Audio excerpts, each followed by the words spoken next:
Ayan mga kasangkay, shoutout po sa inyong lahat kung saan man kayo sulok ng mundo. Magandang umaga, magandang gabi mga kasangkay. Shoutout sa inyong lahat sa mga nanonood ng aking video about sa refrigeration. Mga kasangkay, ang ating itatopic dito sa video na ito kung papaano nga ba yung electrical wiring ng isang window type na basic.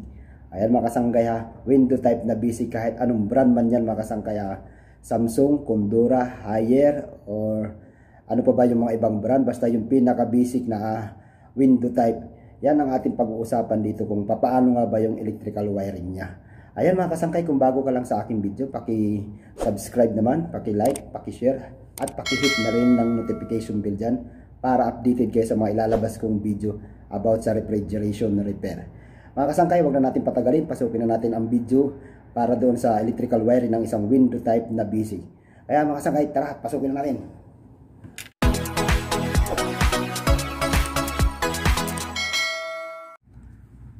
Ayan mga kasangkay, ito nga palang yung drawing ay ito yung basic na window type na aircon natin. Ito mismo yung mga parts na to ay ito mismo ang makikita mo mismo doon sa basic na window type sa loob mismo ng unit. Sa loob ng mismo ng unit mga kasangkay, may makikita kayo doon selector switch, thermostat, controller, compressor, fan motor at saka capacitor. Ay mga kasangkay, ang ginamit natin ditong capacitor is dual capacitor para mabilis natin ipaliwanag. Kaysa dun sa single at saka mayroon pang para dun sa pan motor na capacitor. Ngayon mga kasangkay, ang ating uunahin dito ay yung selector switch. Papapansin ko muna sa inyo mga kasangkay, mayroon yan 5 terminal, 1, 2, 3, 4 at saka 0. Ito yung terminal ng ating selector switch mismo ng ating window type. Tapos yung ating thermostat, mayroon yan 2 terminal. Kung makikita nyo, 1, 2. Tapos yung ating compressor, doon sa mismong terminal ng compressor, mayroon yan doon CSR, common, starting at saka running mga kasangkay. Tapos yung ating ginamit dito na pan motor mga kasangkay is 1, 2, 3, 4, 5. Yan. 5 leads po ang ginamit natin dito na pan motor. Tapos yung ginamit natin dito na capacitor is dual. Ayun sa dual mga kasangkay, kahit anong ano yan, microfarad, basta dual, may makikita ka doon na CHF. Ibig sabihin yan, common, herm, at saka pan. Ayan mga kasangkay, CHF, common, herm, at saka pan. Yan ang makikita doon sa dual capacitor, kahit anong microfarad man yan mga kasangkay, basta dual capacitor. Yan ang makikita mo doon. Ngayon mga kasangkay, i-wiring na natin to nang malaman nyo kung paano yung connection at saka kung paano ang electrical wiring ng isang window type na basic. Ayan, magsimula tayo dito mga kasangkay. Dito sa atin, ito yung supply 220. Ayan mga kasangkay, 220 yan. Ito yung ating plug.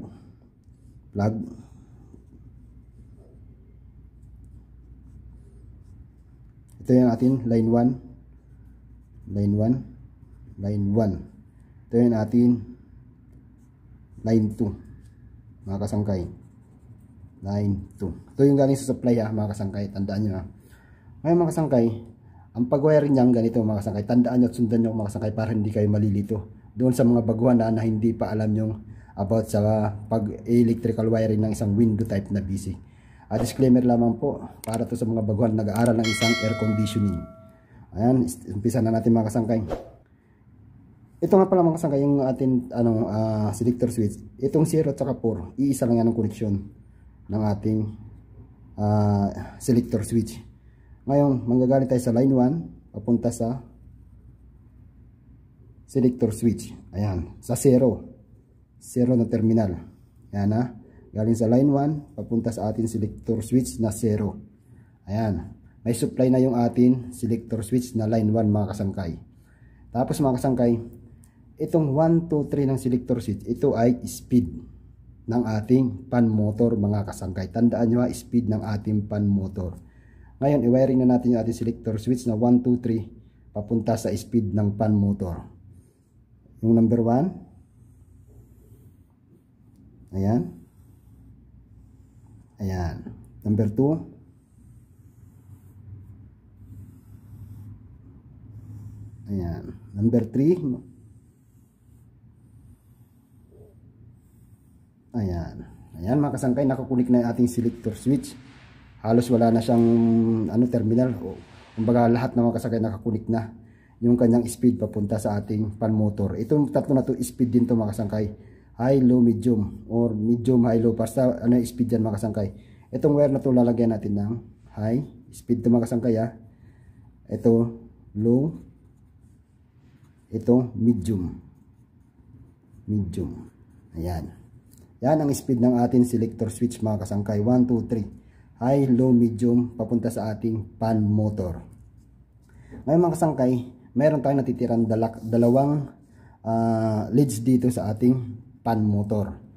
Ngayon mga kasangkay, yung isa dyan, ito yung ating auxiliary o yung starting ng ating fan motor.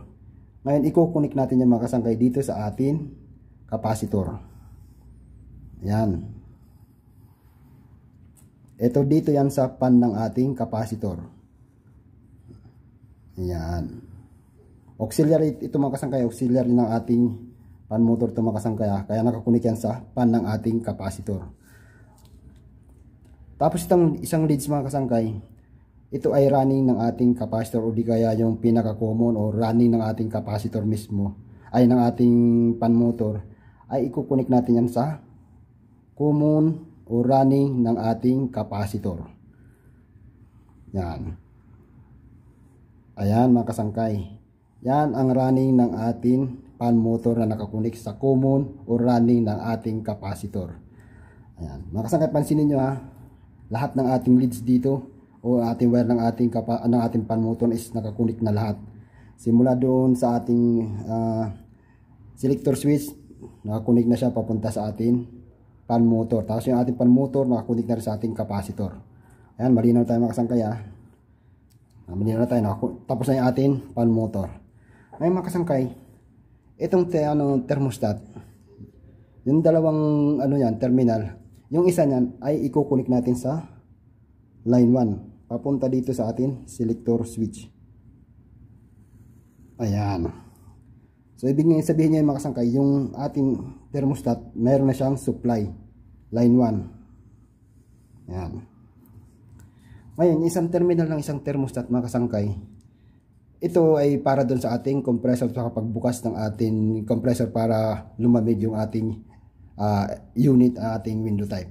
Ngayon yung isang terminal nito, yung connection nito is papunta sa atin common ng ating compressor mga kasangkay. Ayan mga kasangkay, andito na siya sa common ng ating compressor. Bali galing sa common ng ating compressor papunta sa ating thermostat mga kasangkay. Tapos itong ating isang terminal ng ating compressor mga kasangkay, ito yung starting natin mga kasangkay ng ating compressor. Ngayon ang pag-wiring ito mga kasangkay, ikukunik mo to siya doon sa atin herm ng ating capacitor mga kasangkay. Kaya ganyan ang pag-wire niya mga kasangkay. Ayan. Ikukunik mo siya sa herm ng ating capacitor. Sa ating starting ng ating capacitor. Yung herm kasi starting ng ating compressor yan. Ayan mga kasangkay, kung papansin niyo halos puno na yung ating capacitor, may nakakunik na ng mga wire. Ngayon mga kasangkay, may tanong, saan nilalagay yung running ng ating compressor? Ito mga kasangkay, iwa-wiring mo to siya ngayon papunta sa atin common ng ating capacitor mga kasangkay. Ayan. Ayan. Yan dyan ang connection yan galing sa running ng ating compressor papunta sa common ng ating capacitor or running ng ating capacitor. So malinaw na tayo sa kasangkayan, naikabit na natin lahat ng wire dito. Ngayon paano siya under kasi wala pa yung isang line 2, hindi pa nakakunik, line 1 pa lang. Itong line 2 natin mga kasangkay ay ikukunik natin doon sa ating common ng ating capacitor. Ayan. So ayan nakakunik natin line 1, nakakunik natin line 2. Ibig sabihin, under na yung unit mga kasangkay kasi may line 1 na siya at saka may line 2. Kompleto na siya mga kasangkay. Yan ang pag-wiring ng isang basic na window type mga kasangkay kahit anumang brand yan. Ay mga kasangkay, sundan nyo ang aking video para hindi kayo malito. Kung halimbawa pumunta kayo sa isang lugar na yung window type ay hindi nakakunik sa mga parts niya, dito makikita nyo kung paano ang tamang pag-wiring ng isang window type. Ayan mga kasay, tatandaan nyo ha, selector, thermostat, compressor, fan motor at dual capacitor. Ngayon tingnan nyo na lang yung mga guhit na yan para alam nyo kung saan yung tatakbo ang electrical ng isang window type. Ayan, maraming salamat mga kasangkay. Sana naintindihan nyo yung aking video. At yung may natutunan mga kayo, paki-subscribe naman at paki-like at paki-share na rin ng aking link at paki-hit na rin ng notification bell dyan para updated kayo sa lalabas kong video about sa refrigeration repair. Mga kasangkay, maraming salamat sa inyo. Sana nunawaan nyo ang aking video. At yung may comment man kayo, i-comment nyo lang dyan sa baba.